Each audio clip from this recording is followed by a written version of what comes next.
Baiklah, kita bisa mulai. Ya, Bu. Bisa, Bu. Ya, Bu. Ya. Bisa. Bisa, Bu.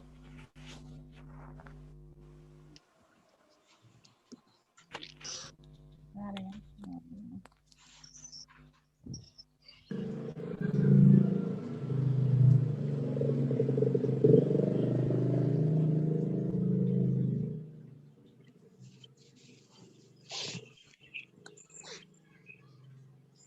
Assalamualaikum warahmatullahi wabarakatuh.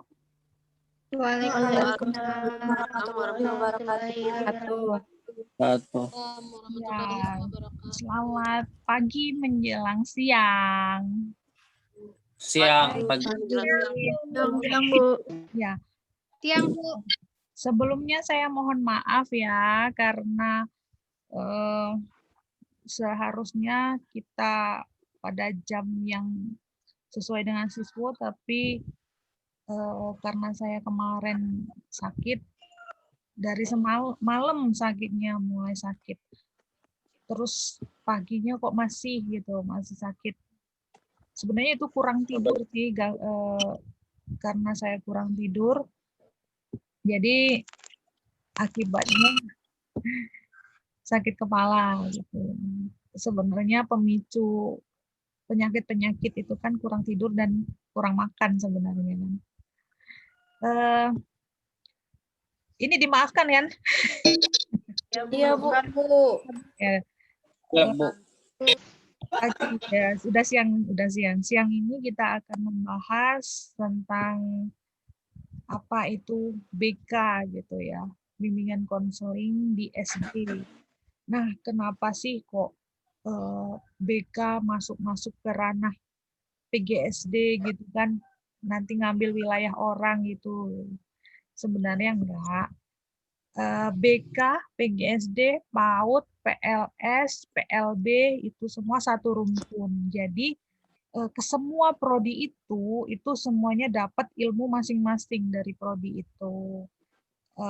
BK juga ada, BK di SD mempelajari, PAUD juga, BK di PAUD, ada semua dapat. Jadi ini juga tidak sembarangan kita belajar BK ya, pasti ada landasan undang-undang sehingga kita harus mendapatkan ilmu ini gitu. Nanti kita bahas di PowerPoint. Temannya masih banyak yang masuk ya, mencoba untuk mengikuti.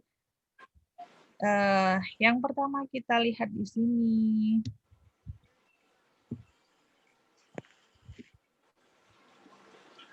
Nah, kenapa nih kita harus mempelajari bimbingan dan konseling?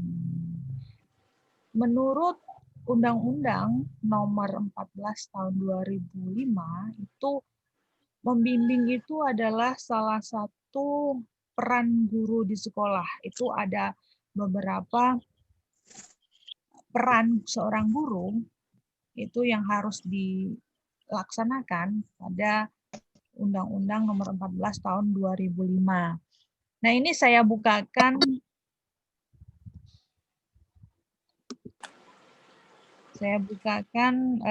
undang-undang tersebut ya, supaya kalian percaya bahwa membimbing itu ada di undang-undang. Nah, ini kita lihat nih, undang-undang yang saya katakan tadi. Nih, Undang-Undang Nomor 14 Tahun 2005 tentang guru dan dosen. Tentang guru dan dosen, kita lihat pasal 1 ayat 1. Guru adalah pendidik profesional dengan tugas utama mendidik. Nah, mendidik itu pasti ya tugas kita semua mendidik, karena kita semua di sini adalah calon pendidik. Nah, nanti kalau sudah jadi guru itu namanya pendidik. Selain mendidik, kita ada mengajar. Dan yang ketiga itu membimbing. Dan seterusnya, ini masih banyak ya.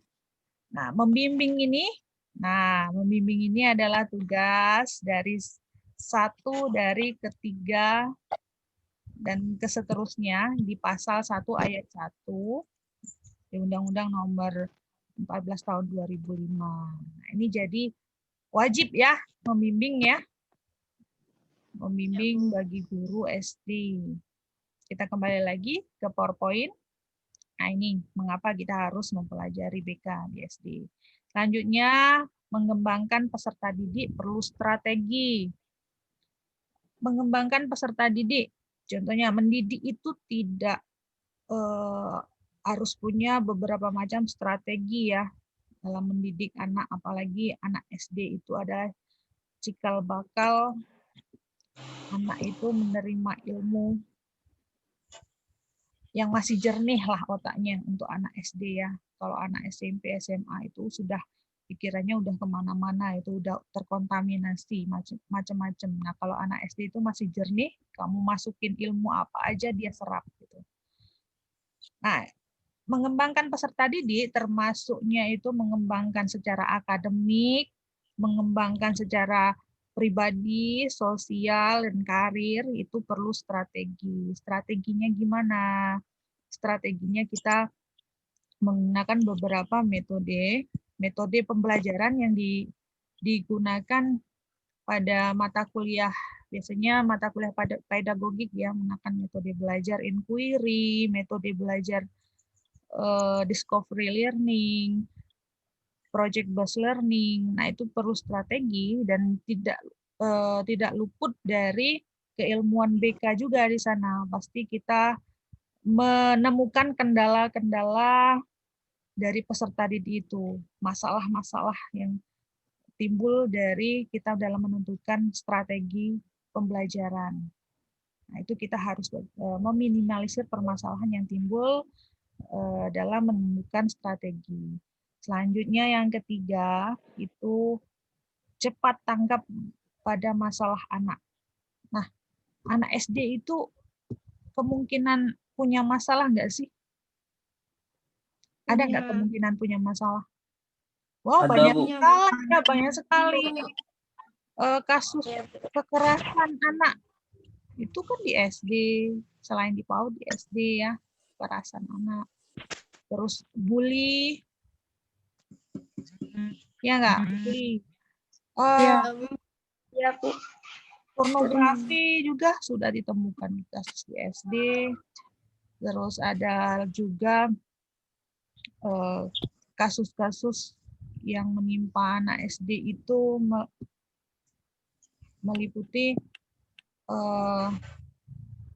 perceraian orang tua, mungkin broken home, membuat mereka lebih menjadi depresi, bisa jadi depresi, terus tidak percaya diri ya. Terus ada juga di sana masalah fisik, ada nggak? Ya banyak sekali masalah fisik ya, misalnya dia badannya terlalu gemuk, ada tuh tetangga saya, badannya terlalu gemuk dikatain temannya galon gitu kan, sekarung beras. Di belakangku kalau kau ketemu. Jadi itu menyebabkan siswa itu malas sekolah sampai orang tuanya datang ke sekolah kan memaksakan. Nah next, selanjutnya kira-kira bimbingan dan konseling di SD ini topiknya apa sih? Garis besar perkuliahan ini selama 1 semester itu apa? Nah, kita akan membahas, tentu yang pertama itu apa itu bimbingan dan konseling itu. Garis besarnya itu apa. Walaupun banyak sekali para ahli mendefinisikan bimbingan dan konseling itu, tapi kita harus bahas secara garis besarnya saja. Kalau yang mendalami itu prodi BK sendiri ya. Selanjutnya, bagaimana membimbing dalam pembelajaran, membimbing siswa dalam proses pembelajaran, itu penting sekali.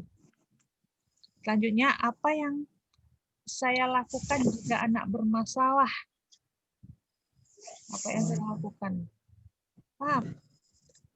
harusnya kita mencermati terlebih dahulu permasalahannya itu seperti apa. Nanti kita akan bahas bagaimana cara treatment-treatment yang dilakukan untuk menyelesaikan permasalahan ini, ya, permasalahan khusus ADHD. Nah, yang pertama kita membahas tentang bimbingan dulu. Bimbingan dan konseling itu perpaduan, ya, perpaduan antara dua definisi bimbingan dan konseling itu menjadi satu. Jadi mereka juga ada persamaan dan juga ada perbedaan. Nah, ini kita lihat bimbingan tersendiri. Bimbingan bisa dibaca ya. Bimbingan adalah penolong individu agar dapat mengenal dirinya dan supaya individu dapat mengenal serta dapat memecahkan masalah yang dihadapi dalam kehidupannya. Ini menurut Umar Hamalik. Dan masih banyak lagi pengertian menurut para ahli, ya. Selanjutnya, nanti saya akan jelaskan apa bedanya, apa kesamaannya. Selanjutnya kita melihat konseling. Konseling itu merupakan upaya bantuan yang diberikan kepada seseorang supaya dia memperoleh konsep diri dari kepercayaan pada diri sendiri untuk memanfaatkan olehnya dan memperbaiki tingkah lakunya pada masa yang akan datang. Ini juga, ini Pak Mungin ini salah satu leader dari orang konseling, ya, leadernya bimbingan dan konseling seluruh Indonesia. Itu ini dosen dari UNES, Universitas Negeri Semarang,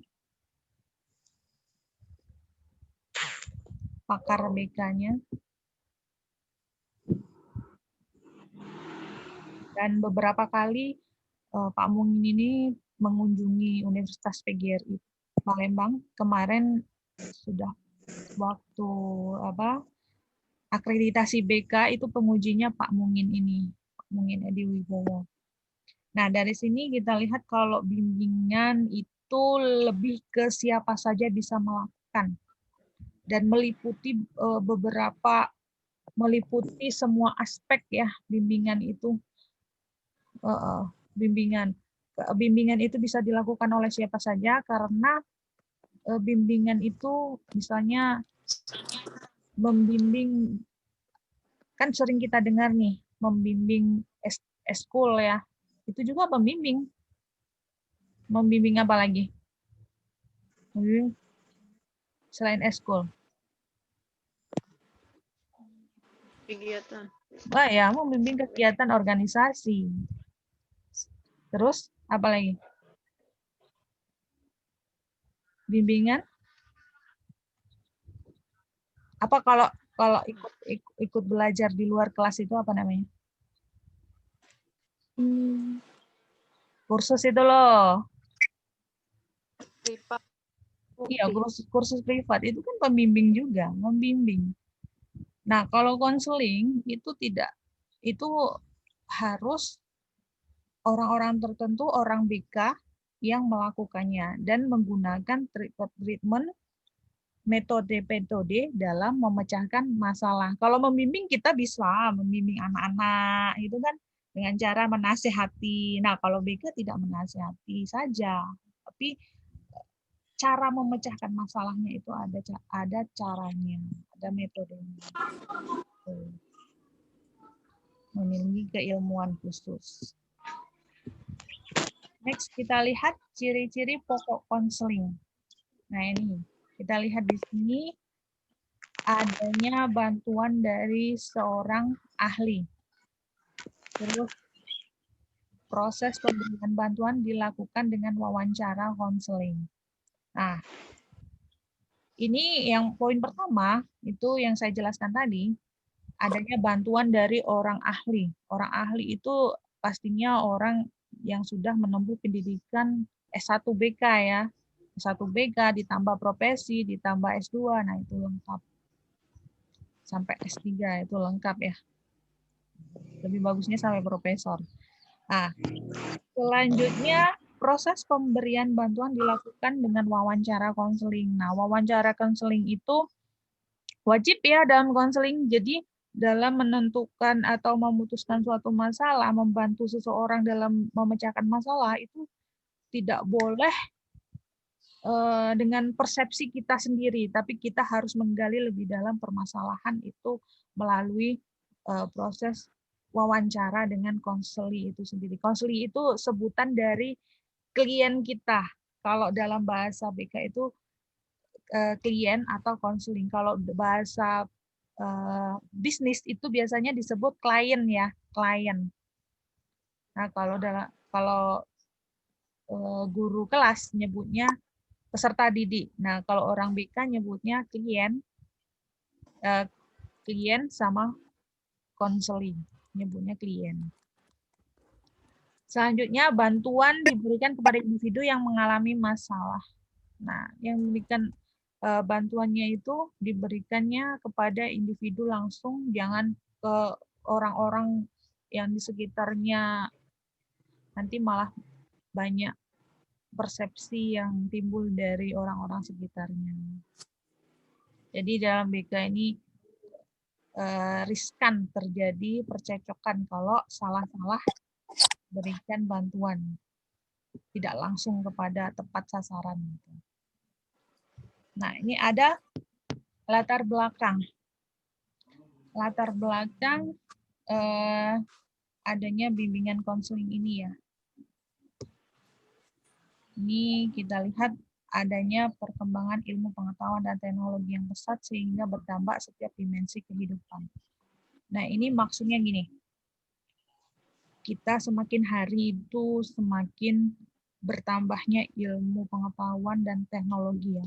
Itu semakin hari semakin berkembang pesat dan itu mempengaruhi pola pikir dan cara hidup setiap manusia. Itu berdampak ya, berdampak dari segi lapisan masyarakat. Dan kita juga tidak luput juga dari dunia pendidikan juga ada dampak positif negatifnya dari perkembangan pengetahuan dan teknologi itu. Dampak positifnya banyak sekali dan diiringi juga dampak negatif. Nah, maka dari itu untuk meminimalisir dampak negatif dari ilmu pengetahuan dan teknologi, maka ilmu bimbingan dan konseling ini diperlukan untuk membantu memecahkan permasalahan tersebut. Nah, ini dikhususkan dari tingkat pendidikan rendah seperti PAUD dan PGSD. Terus menengah itu SMP, SMA. Dan pendidikan tinggi juga ada BK-nya loh. Di kampus kita juga ada loh, kalau mau memanfaatkan silahkan boleh temui Kaleb di BK itu, bisa kok kita melayani dari semua prodi jika ada permasalahan tentang masalah akademik. Silahkan datang ke ruangan BK. Itu ada Kalebnya. Memang ditugaskan untuk membantu. Memang ini belum disosialisasikan ke semuanya ya. Nanti mahasiswa lain prodi bisa memanfaatkan jasanya ya, jasa BK di sana. Selanjutnya, berhubungan erat dengan pencapaian tujuan pendidikan nasional, yaitu meningkatkan kualitas sumber daya manusia Indonesia. Nah, ini tadi meningkatkan kualitas sumber daya manusia itu seperti pemanfaatan pengetahuan dan teknologi yang pesat tadi itu sesuai dengan tepat sasaran. Jadi kan banyak ya yang memanfaatkan pengetahuan dan teknologi ini yang tidak tepat sasaran. Misalnya digunakan untuk apa tuh? Merentas, misalnya mencuri data orang melalui situs internet. Nah, itu kan namanya juga kriminal ya. Kriminal, mencari kesalahan-kesalahan orang itu melalui internet. Kepoin orang melalui sosmed ya. Iya, Bu. Nah, ngepoin sampai dikulitin masa lalunya. Itu hati-hati, jejak digital itu kan mudah dilacak itu. Terus sekarang kan teknologi banyak, malahan anak-anak SD itu kecanduan TikTok, ya enggak?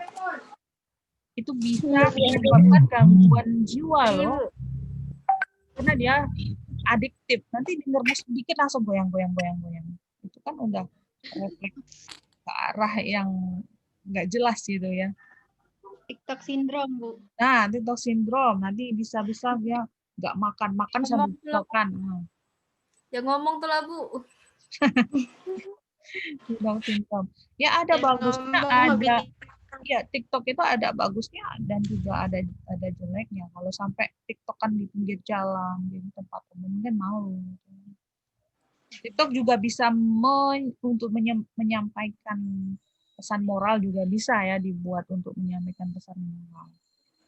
Nah, itu bagusnya kan untuk hal-hal yang sifatnya mendidik buat TikTok, bukan joget-joget laluan.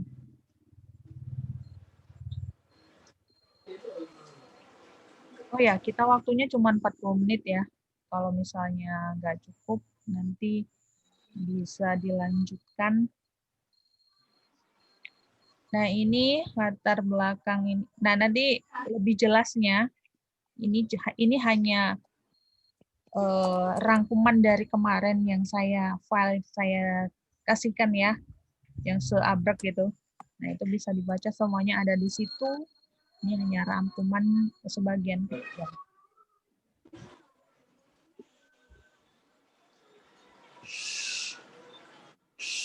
Nah, ini latar belakang menurut tim MKDK IKIP Semarang. Kalau sekarang namanya tim APKIN ya. Ini masalah yang akan kita bahas di sini. Itu masalah perkembangan individu, perbedaan individual, kebutuhan individu, penyesuaian diri, dan kelainan tingkah laku, masalah belajar. Sebenarnya masih banyak lagi masalahnya, ini dirangkum. Sebenarnya ada 4 masalah yang benar-benar kita geluti ya. Itu masalah pribadi, itu meliputi ini perkembangan individu, perbedaan individual, kebutuhan individu. Terus yang kedua masalah pribadi sosial. Sosial itu meliputi masalah penyesuaian diri biasanya. Ini untuk jangankan tuh anak SD ya, anak mahasiswa pun kalau tidak dapat menyesuaikan diri dengan baik, maka kehidupan sehari-harinya itu akan terganggu, ya enggak? Kalau misalnya baru masuk kuliah awal-awal kemarin, kalau tidak bisa menyesuaikan diri, itu rasanya gimana sih? Nggak nyaman kan? Ya, nggak nyaman, pengennya pulang terus, nangis-nangis. Itu kan mengganggu kehidupan kita sehari-hari gitu. Mau makan, kepikiran terus. Nah, selanjutnya kalau sudah sosial itu belajar. Itu masalah belajar biasanya masalah apa kalau anak-anak SD? Motivasi ya. Udah bosen. Udah bosan. Terus apalagi sekarang daring itu menghambat. Ada nggak menghambat belajar untuk anak SD? Menghambat, Bu. Iya, kalau anak SD diajak daring, ya Allah kasihan gurunya, tahu nggak? Sedangkan tatap muka aja itu harus dijejal-jejalin makan. Kayak kita makan, ngasih ilmu ke mereka, itu kayak semacam kita nyuapin anak gitu kan. Kalau nggak sesuai lauknya kita pusing, gurunya pusing kalau nggak sesuai dengan kapasitas otaknya misalnya. Nah, itu kan harus face to face, ngajari A, B, C, gitu kan? Ya. Ya, harus face to face. Itu pusing sekali guru SD menggunakan daring ini. Itu masalah belajar juga yang harus dituntaskan, itu PR besar untuk Kemendikbud ya, mengenai permasalahan kalau anak SMP SMA itu sudah bisa itu. nggak terlalu lah dijejalin makanan ilmu gitu. Nah, fungsi BK di sini lebih banyaknya lagi bisa dibaca ya di materi kemarin. Ini fungsi BK ini fungsi penyaluran, penyesuaian, adaptif. Ini jadi satu ya, penyesuaian adaptif. Ada juga fungsi preventif, pencegahan, mencegah. Dan bagusnya itu mencegah daripada mengobati ya. Ada fungsi kuratif. Kuratif itu tadi penyembuhan. Kalau sudah ada masalah, dibantu menyelesaikan masalah. Nah, itu fungsi penyembuhan. Kalau ada juga fungsi pengembangan. Fungsi pengembangan itu mengembangkan potensi peserta didik. Apabila si peserta didik itu punya bakat-bakat khusus, itu harus dikembangkan dan disalurkan. Nah, ini disalurkan. Misalnya anak-anak SD itu punya kemampuan apa? Menggambar. Menggambar. Itu penyalurannya seperti apa itu kalau menggambar? Mengikutkan ke lomba-lomba kayak lomba. Ya betul, lomba. Kalau dia punya bakat menari, ikut sanggar kan, siapa tahu punya ikut sanggar terus diajak. Kalau di Palembang ini kan ada, kalau setiap nikahan itu ngundang apa ya, nari-nari itu loh. Iya Bu, undang penari. Lumayan kan dapat saweran banyak itu. Wah, anak-anak itu senang itu disawer, duit, dapat duit sekali tampil 50.000 udah seneng banget gitu.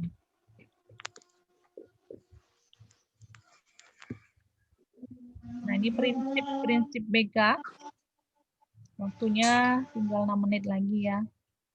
Prinsip bimbingan dan konseling. Ini ada sikap dan tingkah laku seseorang sebagai cerminan dari segala kejiwaannya. Jadi, prinsip BK ini kita melihat seseorang itu dari sikap dan tingkah lakunya. Apabila sikap dan tingkah lakunya itu ada keanehan, itu berarti sebuah cerminan bahwa kondisi psikologisnya itu ada masalah gitu. Karena guru BK itu bukan orang punya indera keenam loh. Jadi bisa mendeteksi orang itu ada masalah itu dari sikap dan perilakunya.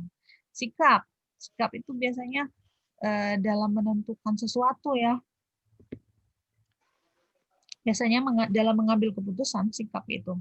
Kalau tingkah laku itu bisa kita lihat secara langsung. Tingkah lakunya dia dalam sehari-hari itu murung atau dia ceria, itu bisa dilihat dari situ. Terus prinsipnya guru BK itu harus menghargai bahwa setiap individu itu memiliki keunikan, ciri khas.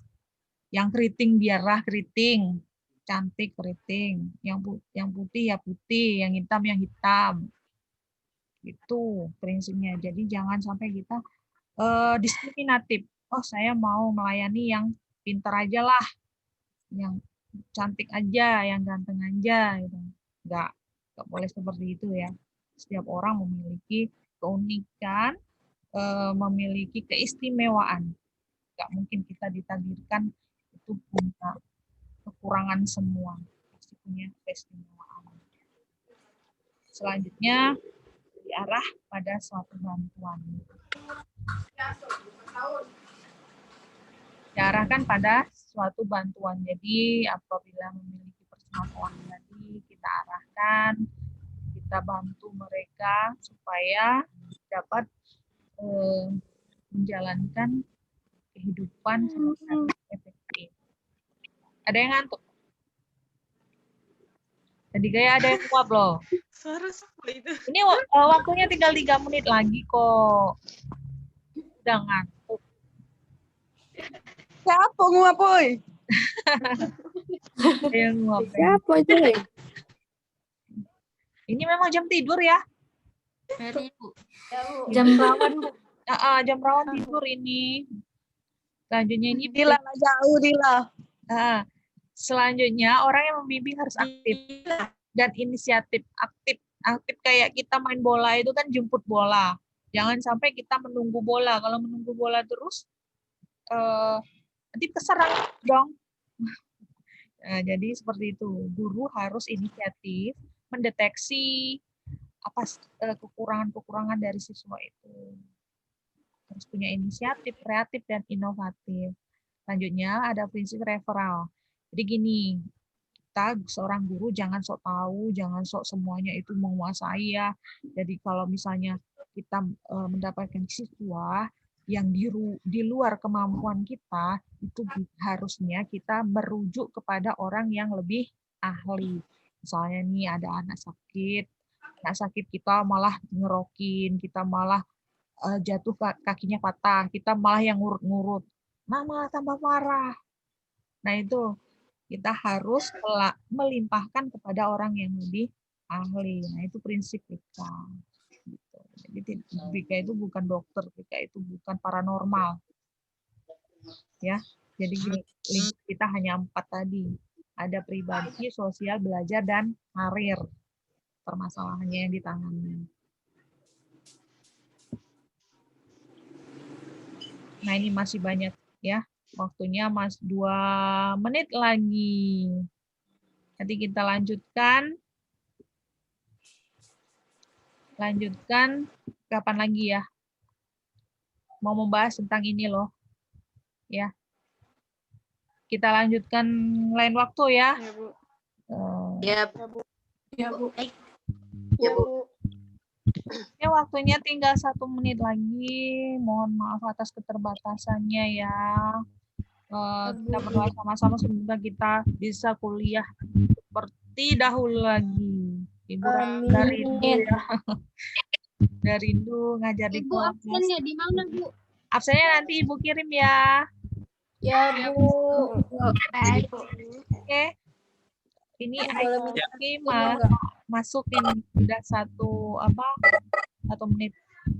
Nanti Bu, boleh kalau minta PPT-nya enggak? kalau sewaktu-waktu materinya udah habis ya, kita kan ada perjanjian tuh kemarin. Kalau misalnya kita harus selang-seling, harus gantian. Misalnya sebelum semesteran Ibu yang jelasin, setelah semesteran nanti ada tugas kalian yang jelasin atau buat video gitu, video penjelasan tentang materi. Ya, nanti bisa diupload ke YouTube kalian. Nanti saya mengunjungi punya YouTube kan. Hari ini nggak Ya, Bu. Nah, nanti saya yang periksa. Kalian yang kirim link aja, tinggal klik kirim link, terus saya yang memberikan mengunjungi kalian gitu. Ya, Bu. Ya kan? Ya, Bu. Nanti Ibu like. Ibu like dan komen ya. Ya, baik. Ya. Jangan lupa